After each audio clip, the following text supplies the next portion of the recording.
Right, so picture this. George Galloway, the man who's made a career out of being Labour's worst nightmare, is potentially gearing up for another political smackdown. And this time, he's got his sights set on Gorton and Denton. But here's the twist. He'll only jump in if Labour rolls out their golden boy, Andy Burnham. It's like the political equivalent of, "I'll only fight you if you bring your best mate." Absolutely brilliant theatre, if you ask me. The Express has got the scoop, and let me tell you, this could be the political drama of the year. Forget your Netflix series. This is the real cliffhanger. Now, before we dive into this absolute circus, do us a massive favor, would you?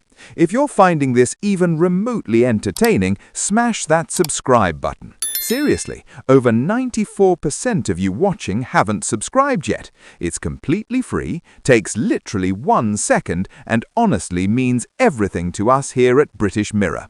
Cheers if you did. Right, back to the chaos. So let's set the scene properly, shall we?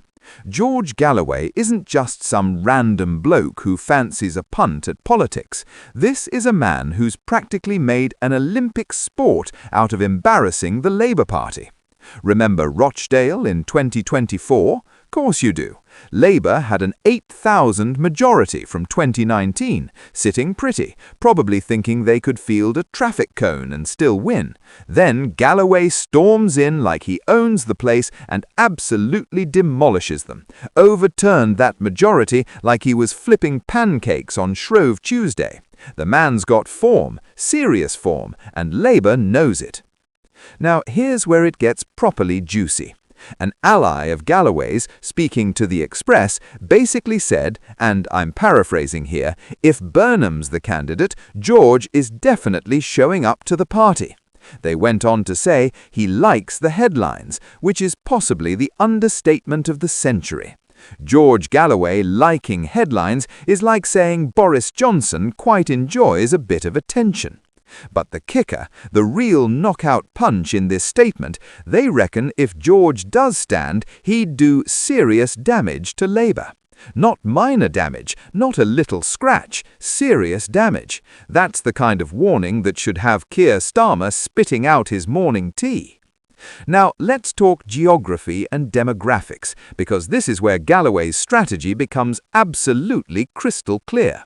The source pointed out something rather significant about the Gorton half of this Greater Manchester constituency. It's got, in their words, a hell of a Muslim population. And here's why that matters.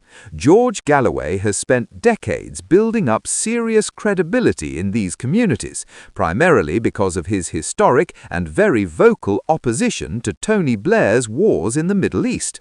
While other politicians were waving flags and supporting military intervention, Galloway was on the other side, loudly and consistently. That's not forgotten. That's the kind of political capital you can't just manufacture overnight with a few campaign visits and some carefully worded leaflets.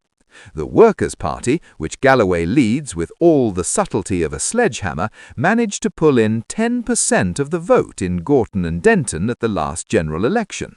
10%. And here's the absolutely mental bit. According to a party source, their candidate was essentially a paper candidate who delivered one leaflet. One leaflet! Imagine what they could do with an actual campaign. Imagine what they could do with George bloody Galloway himself on the ballot. It's like they got 10% while barely trying, like turning up to an exam hungover and still getting a decent grade. Now imagine if they actually revised. But wait, because this story has more layers than a particularly complicated lasagna. According to the pollster Britain predicts, and you'll want to sit down for this, Reform is currently on course to actually win this by-election, unless, and this is a massive unless, Andy Burnham is Labour's candidate.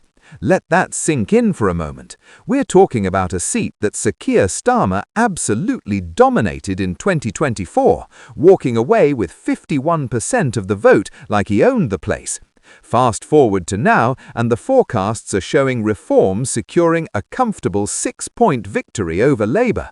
Nigel Farage is apparently eyeing up 32% of the vote, compared to Labour's rather embarrassing 26% and the Green Party's surprisingly strong 22%. The political landscape has shifted so dramatically, it's like watching tectonic plates rearrange themselves in real time. Starmer went from hero to zero in this constituency faster than you can say broken promise. It's genuinely remarkable, the kind of collapse that makes political analysts weep into their spreadsheets. Now, here's where Andy Burnham enters the chat, and suddenly everything changes. If Burnham is Labour's candidate, Britain reckons Labour would actually retain the seat, with 36% to Reform's 32%. Burnham's got that rare quality in modern politics. He's actually quite popular. People in Greater Manchester don't just tolerate him, they genuinely seem to like the bloke. He's built up a reputation as someone who fights for the region, someone who's not just another Westminster robot programmed to spout party lines and dodge questions. He's authentic, or at least he comes across that way, which in politics is worth its weight in gold. But here's the absolutely delicious irony of the whole situation. Labour needs Burnham to save this seat, but getting Burnham might mean summoning Galloway, and Galloway could absolutely ruin everything. It's like needing to hire a bodyguard who you know will attract the exact person you need protecting from. Labour's in a proper bind here, a genuine catch-22 situation. They field a standard candidate, Reform probably wins. They field Burnham, they might beat Reform, but then Galloway shows up and splits the vote in ways that could still hand it to Farage. It's political chess played on a board of banana peels. Think about the optics for a second. If Reform wins this seat, that's catastrophic for Labour. This isn't some traditional Tory holding. This is a seat Sir Keir Starmer personally won with a massive majority just months ago. Losing it would be the kind of humiliation that defines political careers, the kind of loss that gets brought up in every future debate, every future interview. Remember when you lost Gorton and Denton? It would haunt them like a particularly persistent ghost. But if Galloway enters and performs well, even if he doesn't win, that's almost worse in some ways, because it proves that there's a substantial chunk of Labour's traditional base that's so disillusioned, so fed up with Starmer's version of Labour, that they'd rather vote for Galloway again. It's a rejection not just of a candidate, but of everything Starmer represents. It's voters looking at current Labour and saying, no thanks, we'll take the maverick who wears a fedora and once pretended to be a cat on reality television. The Muslim vote in this constituency is absolutely crucial, and Labour knows it.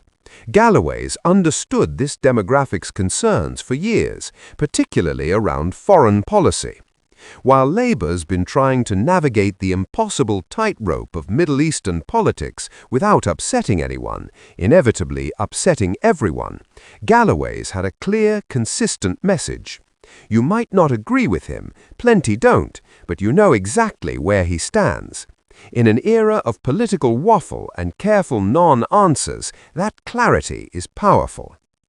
Reform's surge in these predictions is fascinating as well.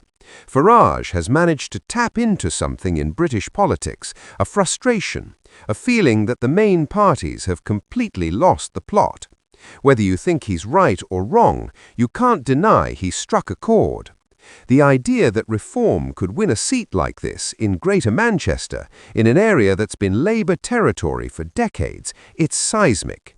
It suggests the old political certainties are completely dead and buried. The Green Party pulling 22% in these forecasts is noteworthy too. They're not just making up the numbers anymore, they're genuinely competitive in certain areas. The progressive vote is fragmenting, splitting between Labour, Greens, and potentially Galloway's Workers' Party. It's a mess for Labour strategists, an absolute nightmare scenario where their traditional coalition is breaking apart in multiple directions simultaneously. Andy Burnham's decision, if he even wants to stand, becomes absolutely pivotal. Does he fancy jumping back into Westminster politics? He's built a nice little kingdom for himself in Greater Manchester. Being mayor suits him. He's good at it, and he doesn't have to deal with the daily Westminster madness. Why would he risk that to potentially lose to either Reform or have Galloway breathing down his neck throughout the entire campaign? On the other hand, if Labour comes calling and says, "We need you, you're the only one who can win this," that's quite the pull. Political ego is a powerful thing, and Burnham's got enough of it to potentially be tempted. The by-election itself, whenever it happens, is going to be absolutely box office. You've got the potential of Galloway bringing his particular brand of confrontational politics, Reform riding high on national polling, Labour desperately trying to hold on, the Greens making a serious push, and possibly Andy Burnham trying to be the hero. It's got everything except a musical number, though knowing British politics, someone might try that too. What this really exposes is Labour's fundamental problem right now. They won a massive majority in the general election, but it was built on sand.